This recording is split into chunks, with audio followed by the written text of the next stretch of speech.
일부에도 이 찬양을 듣고 우리 388장을 우리가 함께 불렀습니다.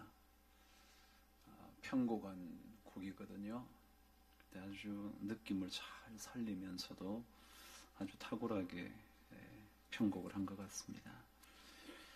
비바람이 칠 때와 물결 높이 일 때에 사랑 많은 우리 주 나를 품어주소서.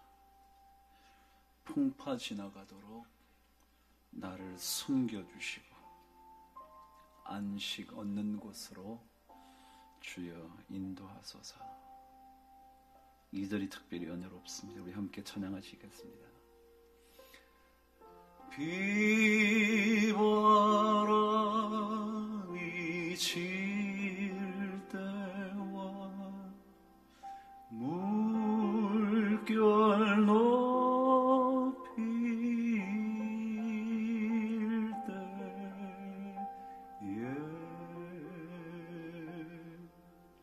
사랑 많은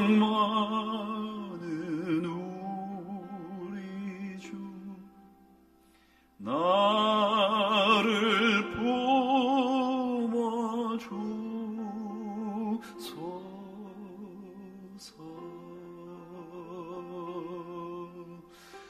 풍파 지나가도록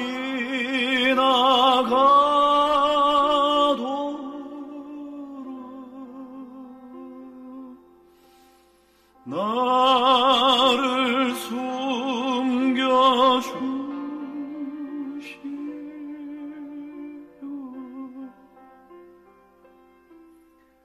안식 얻는 곳으로 날 인도하소서.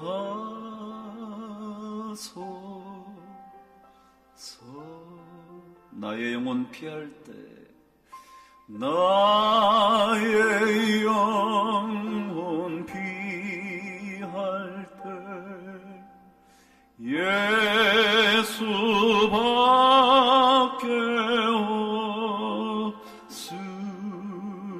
없으니 혼자 있게 마시고 위로하여 주소서.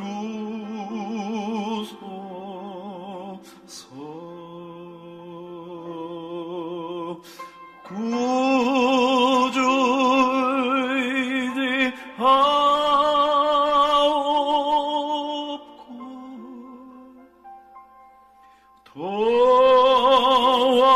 도와주신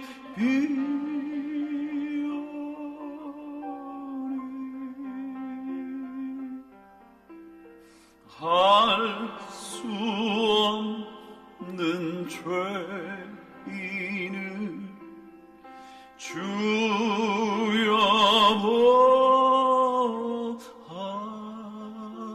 보하소. 우리 사절 함께 하시겠습니다. 나의 죄를 사하는 주님의 은혜 거로다. 주의 은혜 그도다.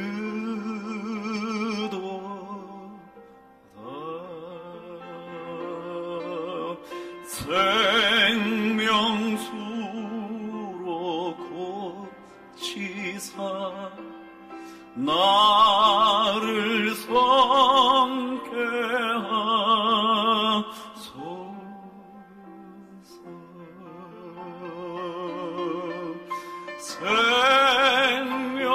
생명수는 예수니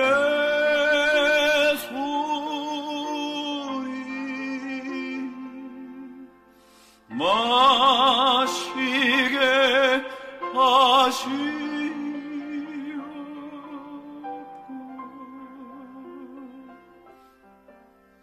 샘물처럼 내 맘에 솟아나게 하소서. 샘물처럼 내 맘에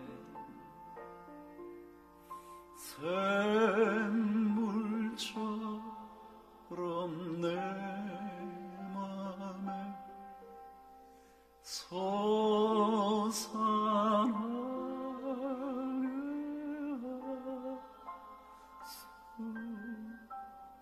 안식 얻는 곳으로 안식 얻는 곳으로 주여 인도하사 샘물처럼 내 맘에 샘물처럼 내 맘에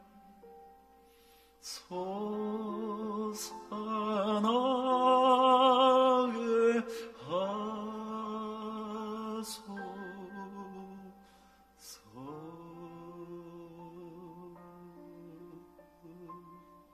기도하겠습니다.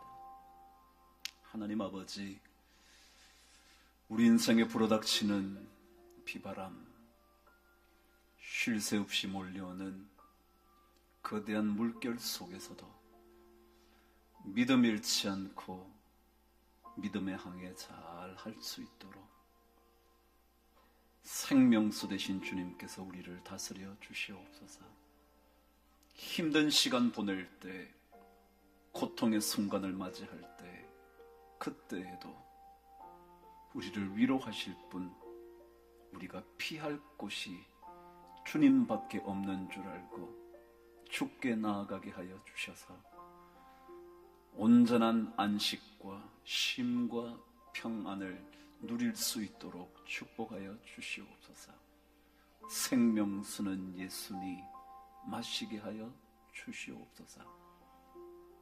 그래서 우리 삶이 죽은 삶처럼 사는 것이 아니라 살아 생동력 있는 인생이 될 수 있도록 우리 모두에게 큰 은혜를 내려 주시옵소서.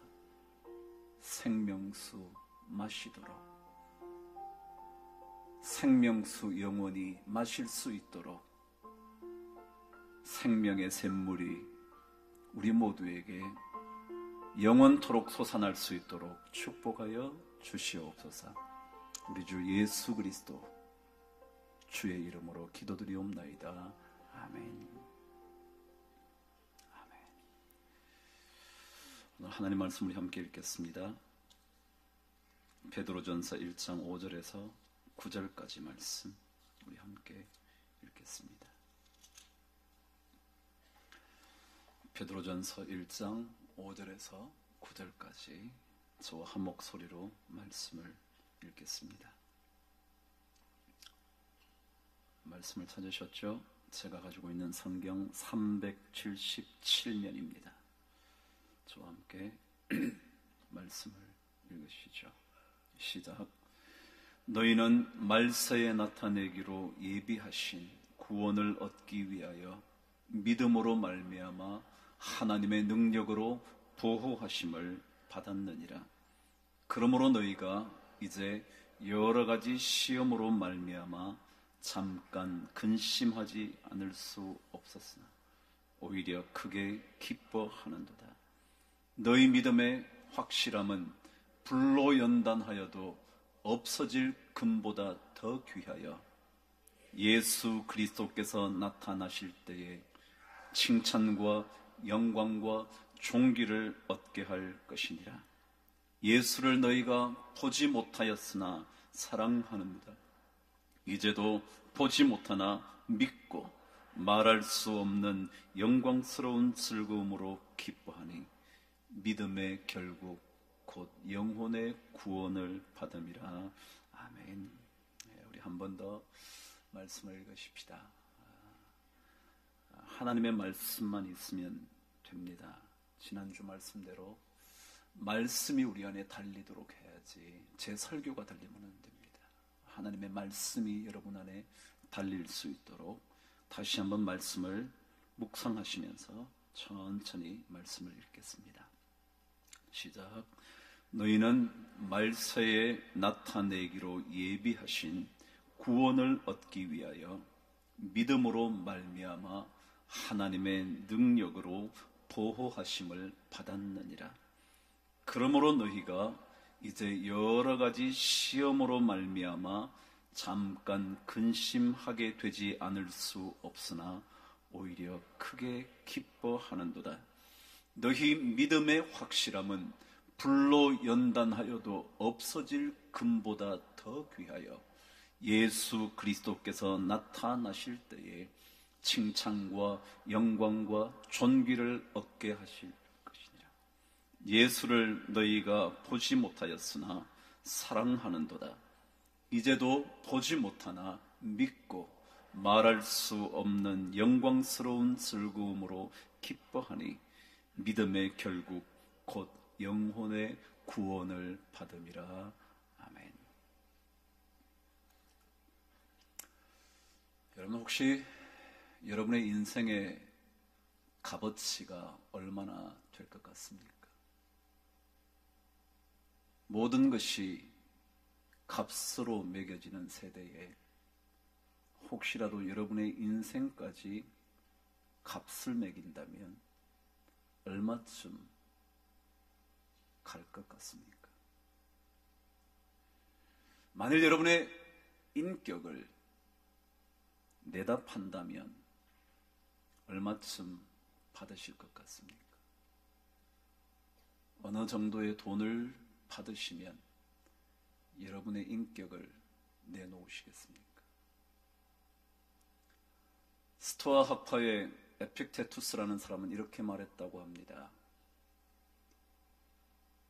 당신의 인격을 얼마에 팔 수 있을지 생각해 보십시오. 그러나 결코 헐값에 팔아서는 안 됩니다. 여러분, 인격을 비싼 값에 팔 수 있는 건가요? 아니, 혹시라도 누군가 비싼 값을 쳐준다면 인격조차 팔아버릴 수 있지는 않는가요? 여러분, 정말 얼마 정도를 받으시면 여러분 인격을 포기하실 수 있을 것 같으십니까? 여러분, 거울을 자주 들여다보십시오. 여러분의 삶의 거울을 들여다보십시오. 마음의 거울을 들고 자꾸 들여다보십시오. 내 인생은 정말 얼마 정도의 가치가 있는 걸까? 영혼의 거울을 들고 한번 물어보십시오. 내 영혼은 얼마에 팔릴 수 있을까? 파우스트에 나오는 것처럼 영혼을 얼마면 팔아버릴 수 있을까? 한번 생각해 보십시오. 그래서 끊임없이 우리 자신을 점검하면서, 끊임없이 우리 자신을 단련하면서 내 인격은 얼마짜리일까? 내 인생은 얼마 정도면 괜찮은 인생이라고 말할 수 있을까? 생각해 보시죠. 훈련과 단련을 통하여 여러분의 인생의 값어치를 한번 올려보십시오. 인격의 가치를 정말 값으로 매길 수 없을 만큼 한번 높여보십시오. 누군가 이렇게 적어놓은 글을 봤습니다.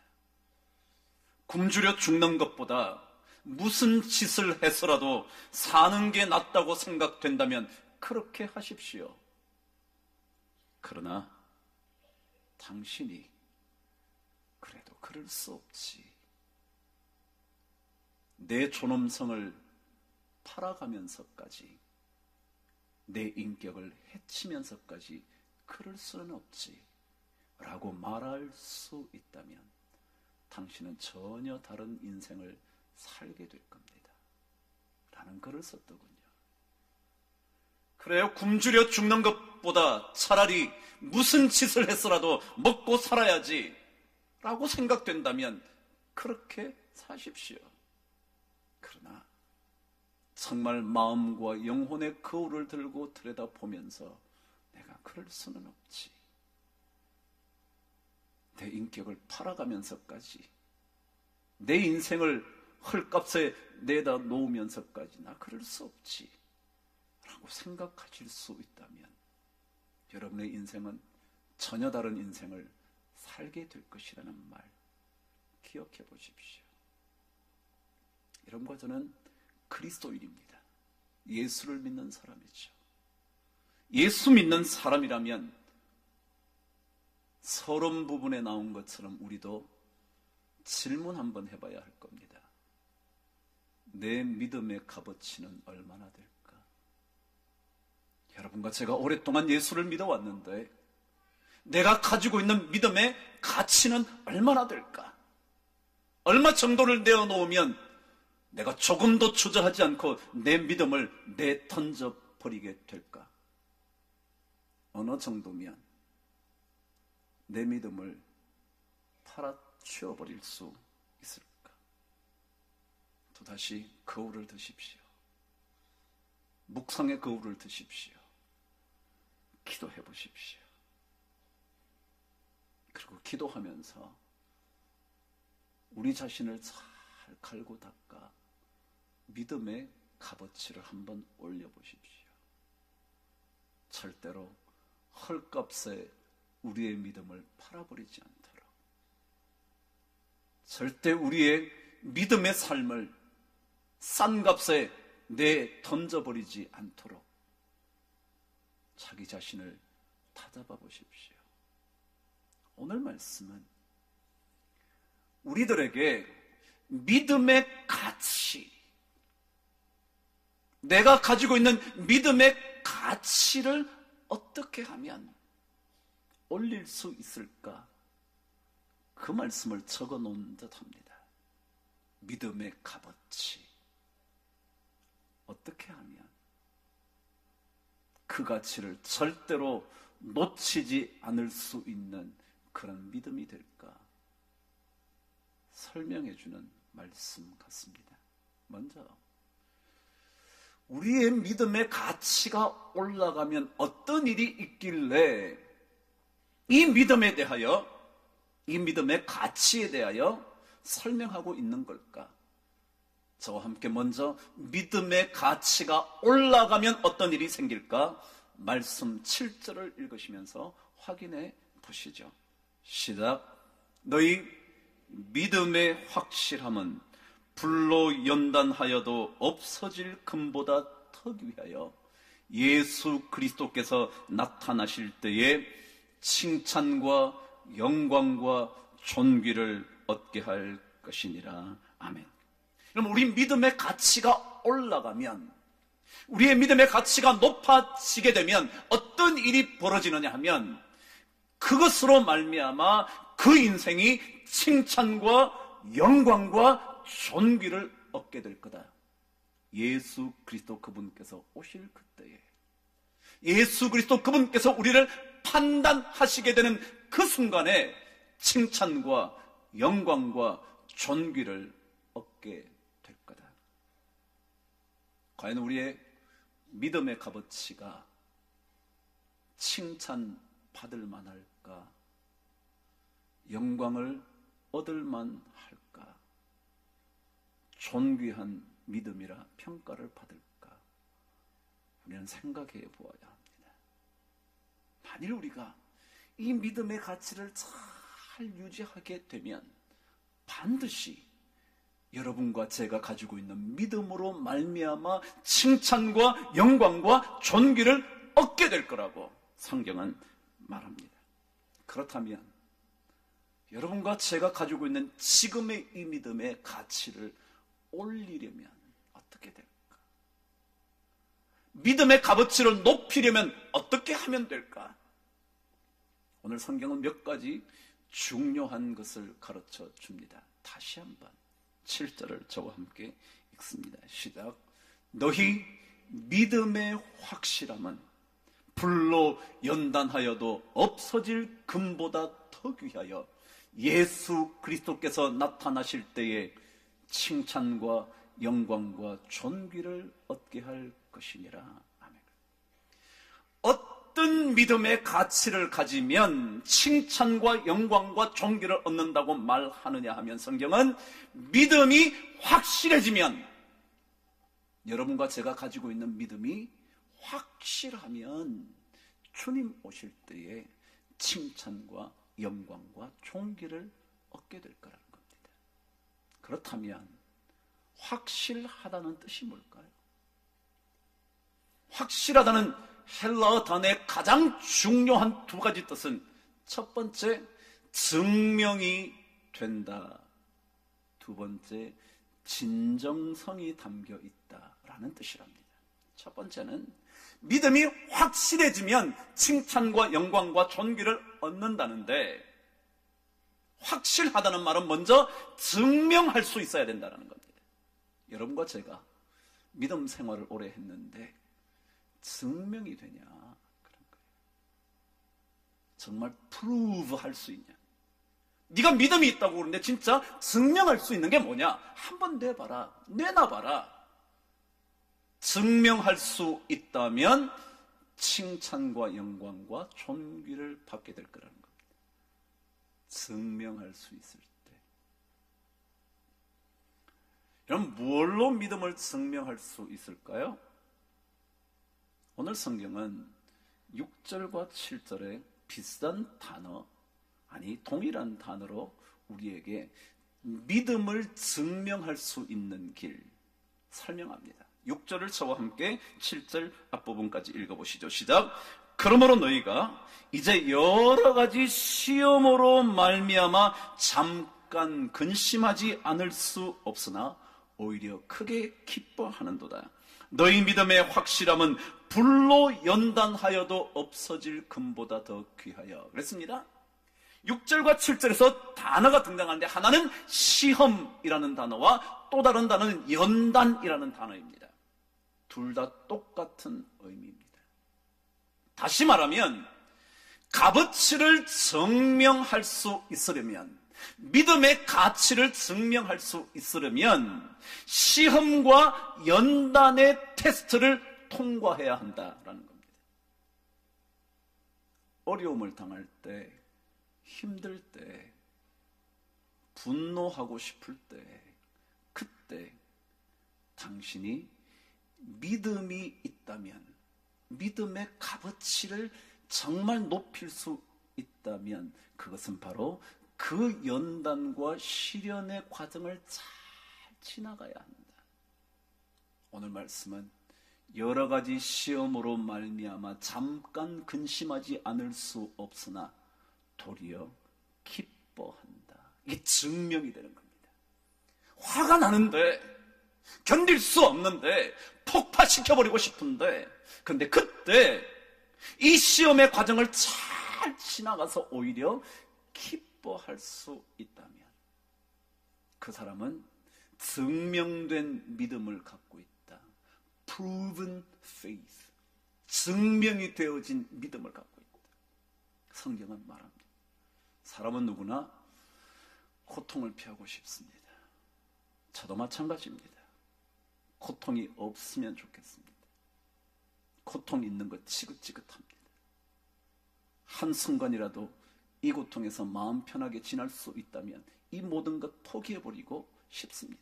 여러분도 그러시겠죠? 그러나 믿음의 값어치를 높이려면 이 고통의 순간, 이 고난의 시간, 이 연단되어지는 과정을 잘 지나갈 때, 그때 증명되는 믿음을 가짐으로 말미암아 그것이 여러분과 저의 믿음의 가치를 높여주게 되고, 그것으로 인하여 칭찬과 영광과 존귀를 받게 될 거다. 그런 겁니다. 오늘 1부 때 윤정누님께서 기도를 하셨어요. 모세의 이야기를 기도하셨는데 2부에는 안 하시더라고요. 제 설교에 있었어요. 히브리서 11장은 믿음의 조상들의 이야기를 담아둔, 믿음의 이야기를 적어둔 장입니다. 히브리서 11장이죠. 거기에 보면 모세에 관하여 이렇게 말을 했습니다. 모세가 왜 믿음의 사람이냐? 성경은 히브리서 11장 25절에서 이렇게 기록을 했죠.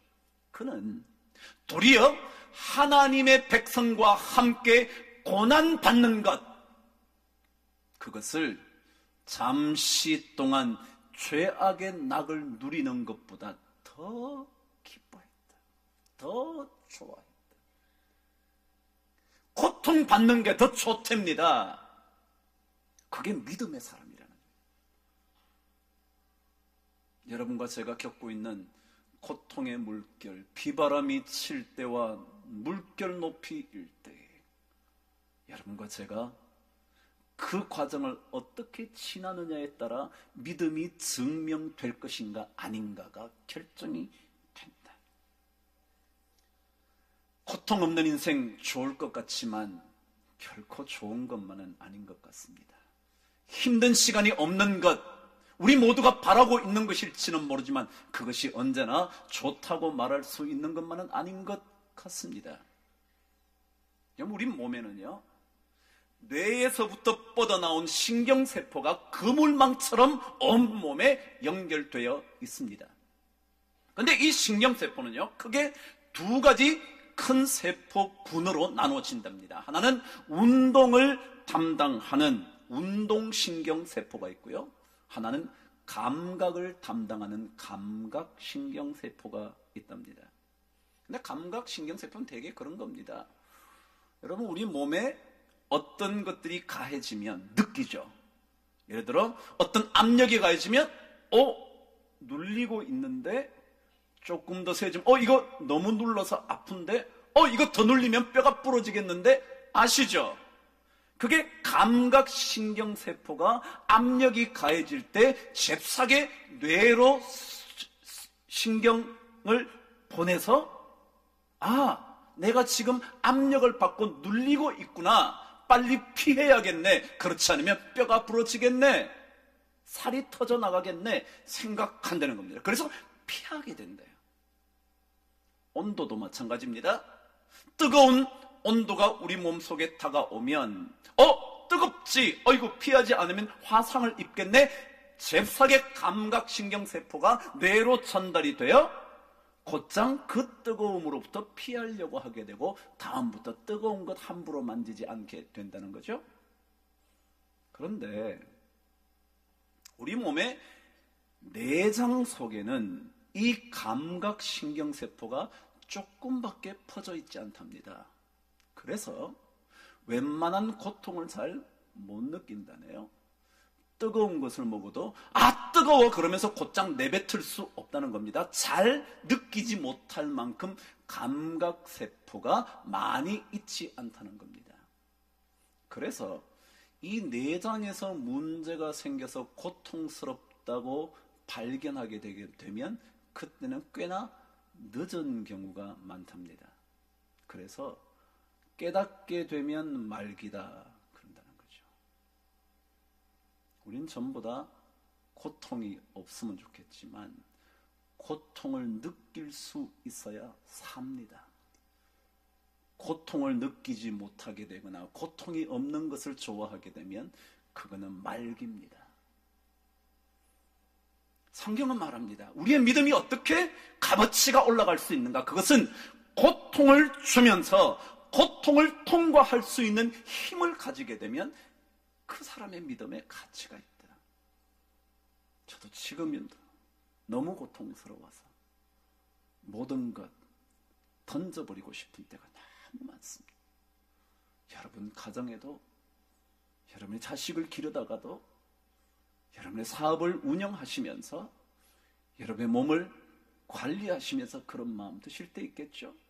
그런데 이 과정을 잘 보내면 도리어 기뻐할 수 있다면, 잠시 근심은 하지만, 잠깐 고통을 경험하기는 하지만, 그러나 도리어 기뻐할 수 있다면 그 삶의 값어치가 높아진다. 이게 바로 믿음의 확실함이다. 두 번째 뜻이 뭐라 그랬죠? 진정성이 있다. 진정성. 진짜라는 거죠. 그것을 가르쳐 오늘 성경은 8절에서 진정성을 이렇게 설명을 했습니다. 한번 읽어보실까요? 시작. 예수를 너희가 보지 못하였으나 사랑하는도다. 이제도 보지 못하나 믿고 말할 수 없는 영광스러운 즐거움으로 기뻐한다. 여러분 아까 그랬죠? 여러 가지 시험을 당했으나 기뻐한다. 말할 수 없는 영광스러운 즐거움으로 기뻐한다. 근데 뭐라 그랬냐면 너희가 예수를 보지 못했으나 사랑하는도다. 지금도 보지 못하고 있지만 믿는구나. 이걸 뭐라 그러면 진정성이라 그럽니다. 보지 못했는데 믿는 거죠. 사랑하는 사람이 옆에 없는데도 사랑을 함부로 포기하지 않는 거죠. 사랑하는 사람이 눈앞에 없어도 사랑하지 않는 것처럼 살지 않는 거죠. 그 진정성이 있다는 거죠. 그게 진짜죠. 볼 수 없는 게 얼마나 많은데 보지 못했기 때문에 못하겠다고 말한다면 진정성이 없다는 거예요. 보지 못하지만 사랑을 포기할 수 없어서 평생 홀로 산 장기려 박사처럼 보지 못하지만 믿고 사랑하는 것, 그게 진정성이라는 거예요. 이 믿음의 확실함, 진정성과 여러분과 제가 말한 대로 어떠한 어려움 속에서도 증명될 수 있을 만한 그런 믿음이 되면 그것이 바로 가치가 올라간 믿음, 가치 있는 믿음, 그것이 된다는 것입니다. 저는 여러분과 제가 적어도 이 주일에 나올 정도라면 믿음이 있다고 말할 수 있을 텐데 이 믿음이 정말 값진 값어치를 가지게 되기를 주 이름으로 축복합니다. 증명되어질 수 있고 진정성이 담겨있는 믿음의 확실함을 가짐으로 여러분의 가치, 믿음의 가치를 끌어올릴 수 있는 성도들 되시기를 바랍니다. 근데 두 번째는 믿음의 가치를 올리려면 이 과정을 또한 통과해야 한다고 성경은 가르쳐 줍니다. 7절을 다시 한번 읽겠습니다. 시작. 너희 믿음의 확실함은 불로 연단하여도 없어질 금보다 더 귀하여 예수 그리스도께서 나타나실 때에 칭찬과 영광과 존귀를 얻게 할 것이니라. 우리 믿음의 가치가 있다고 말하려면 우리 믿음이 금보다는 귀하다라고 말할 수 있어야 된다는 겁니다. 다시 말하면 물질의 장벽보다는 넘어설 수 있어야 그게 믿음의 값어치가 있다는 겁니다. 없어질 금보다 더 귀해야 그래야 칭찬과 영광과 존귀를 받을 수 있다는 거죠. 그럼 제가 작년에 이 얘기를 해드렸습니다. 우리나라가 조사를 한번 해봤대죠. 그게 뭐냐면 10억을 가질 수 있다면 감옥에 갈 생각이 있냐? 그랬더니 고등학생 47%가 10억이 주어진다면 감옥에 갈 만한 범죄를 저지를 수 있다. 그랬다는 거죠.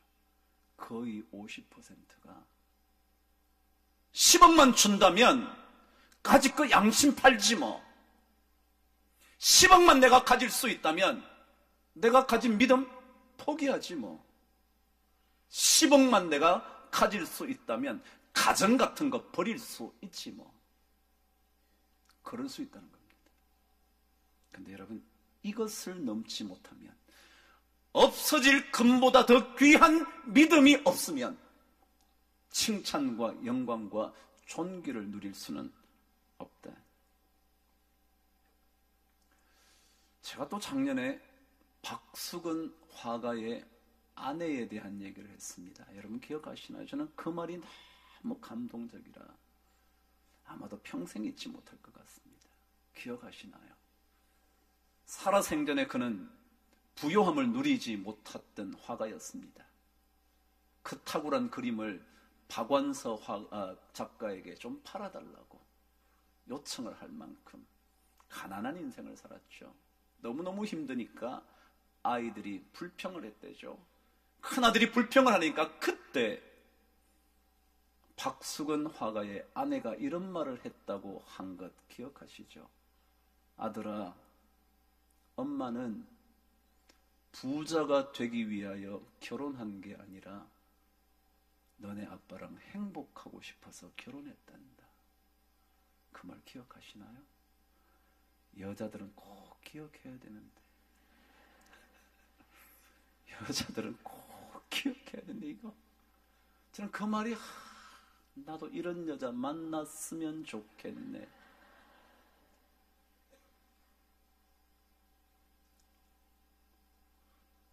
여러분, 엄마는 부자가 되기 위하여 결혼한 게 아니라 나 내 아빠랑 행복하게 살려고 결혼했지. 여러분 대단한 사람이죠. 그런데 이번에 박수근 화가의 전시회를 하면서 어떤 또 다른 글들이 실렸습니다. 그걸 읽다가 그렇지 발견한 겁니다. 이번 작가전을 하면서 맏딸인 박수근 화가와 엄마의 맏딸인 이름은 모르겠는데 그 딸이 인터뷰한 내용이 있었습니다. 이런 내용이었죠. 아버지 엄마는 이웃집에 살다가 담놈으로 눈이 맞았대요. 눈 맞아서 결혼했다는 거죠. 그런데 그 다음 말이에요. 근데 부잣집 딸인 엄마가 잘 들으세요. 나는 죽만 먹고 살아도 믿는 사람에게 시집 갈 거야 라고 고집을 피우셔서 이루어진 혼사였지요. 큰딸이 뭐라 그러냐면 우리 엄마 아빠가 결혼을 할 때 부잣집 딸인 엄마가 나는 죽만 먹고 살아도 믿는 사람에게 나는 시집 갈 거야. 그래서 박수근 화가에게 결혼을 갔답니다. 시집 갔대요. 박수근 화가는 중학교 2학년 때 밀레에 기도하는 모습 그림 기억나시나요? 만종이라는 작품을 보다가 화가가 되어야지 라고 생각을 했답니다. 기독교적인 냄새가 대번 나죠. 근데 아주 신실한 사람이었던 것 같습니다. 그래서 부잣집 딸인 엄마가 나는 죽 먹고 살아도 좋으니까 믿는 사람에게 가야지. 믿는 사람에게.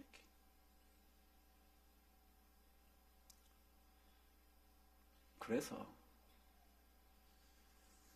박수근 화가의 그림 중에는 절구질하는 여인이 있습니다. 여러분은 발레트만 기억하실지 모르겠지만 절구질하는 아이를 업고 절구질하는 그림 하나가 있습니다. 근데 그 그림, 이것이 바로 자기 아내를 생각하면서 그린 그림이랍니다. 그 딸에 의하면 그렇게 해서 시집 와준 엄마가 절구질하는 모습이 얼마나 사랑스러웠겠어요. 여러분, 믿음이 가치가 있으려면 돈이라는 장벽을 넘어서야 합니다. 없어질 금보다는 귀해야 믿음이 값어치가 있습니다. 여러분과 제가 가지고 있는 믿음이 돈 몇 푼 그것 때문에 내 믿음 내려놓게 된다면 그 값어치 없는 거다. 값어치가 있으려면 그래도 돈이라는 벽 하나쯤은 타고 오르든 기어 오르든 뛰어넘든 넘어설 수 있어야 믿음의 가치가 있다. 그래서인지는 모르겠지만 그의 작품은 우리나라의 최고가를 경신했죠. 그의 작품 팔레트는 45억 9천만 원 정도래나. 한 호당, 호라는 것은 엽서만한 크기를 한 호라 그러는데 한 호가 보통 3억이랍니다. 3억. 엽서 한 장 정도 크기면 3억. 몰라요. 제가 이렇게 믿음을 지켰기 때문에 그분의 그림이 비싸졌다. 저 그러고 싶은 마음 없는데 그 엄마의 이야기. 여러분, 가난하게 살다가 부자로 사는 것은 괜찮은데요, 부자로 살다가 어렵게 살기는 어렵잖아요. 그런데 나는 죽만 먹고 살아도 예수 믿는 사람에게 시집갈 거야. 참 괜찮은 사람이죠. 나는 이런 여자가 좋더라. 그죠?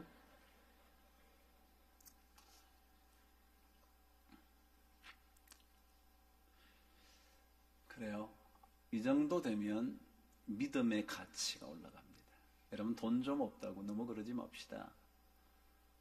돈 좀 없다고 남편 무시하지 말고요. 돈 좀 있다고 남편 무시하지 마십시다.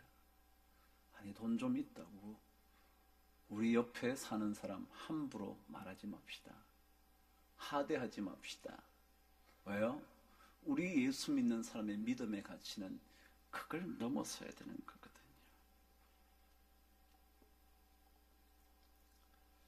여러분, 이렇게 될 때 하나님은 믿음의 가치를 지닌 사람의 삶을 복 주신다고 성경은 이렇게 기록을 해놨습니다. 이미 칭찬과 영광과 존귀의 말씀을 드렸지만 성경 오늘 5절 말씀은 이렇게 복을 선언합니다. 읽으시죠. 시작. 너희는 말세에 나타내기로 예비하신 구원을 얻기 위하여 믿음으로 말미암아 하나님의 능력으로 보호하심을 받았느니라. 그럼 이런 믿음을 가지면 하나님의 능력으로 말미암아 우리가 보호를 받게 된대요. 어려워도 가정이 보호받고요, 돈이 없어도 하나님의 능력으로 우리 가정이 지켜지고요, 내 삶도 지켜지고요. 왜요? 믿음으로 말미암아 하나님의 능력으로 보호하심을 받았느니라 성경 말하잖아요. 전 여러분과 제가 이 믿음의 값어치, 믿음의 가치를 잘 올려서 하나님의 능력의 보호하심의 은혜를 꼭 누릴 수 있게 되기를 바랍니다. 그것만이겠어요? 이미 믿는 자들에게 주어진 확실한 은혜, 마지막 절 9절은 이렇게 설명을 하죠. 시작. 믿음의 결국 곧 영혼의 구원을 받음이라. 여러분과 제가 영원히 사는 생명, 영생의 선물을 우리가 이런 믿음으로 받게 된 거잖아요. 그래서 이 믿음을 여러분 헐값에 팔지 마십시오. 함부로 생각하지 마십시오. 어떤 일이 있어도 어디만큼의 돈을 준다 할지라도 내가 이 믿음 포기할 수 없지. 굶주려 죽을 바에야 무슨 짓을 했으라도 먹고 살아야지 라고 생각한다면 그렇게 사십시오. 그러나 내가 그럴 수 없지. 내 인격을 팔 수도 없고 내 믿음을 포기할 수도 없지 라고 생각하시게 된다면 여러분과 저는 전혀 다른 인생을 살게 될 줄 믿습니다. 그런 은혜를 우리 모든 성도들이 받으시기를 주의 이름으로 축원합니다. 기도하겠습니다. 하나님 아버지, 믿음 생활 우리가 오랫동안 해왔습니다. 혹시라도 짧은 믿음 생활을 한 성도님들이 이 자리에 계신다면 믿음 생활 오래 한 우리들과 함께 믿음의 가치를 점점 더 높여갈 수 있도록 축복하여 주셔서 주님 오시는 그때에 칭찬과 영광과 존귀를 받을 수 있도록 은혜 베풀어 주시옵소서.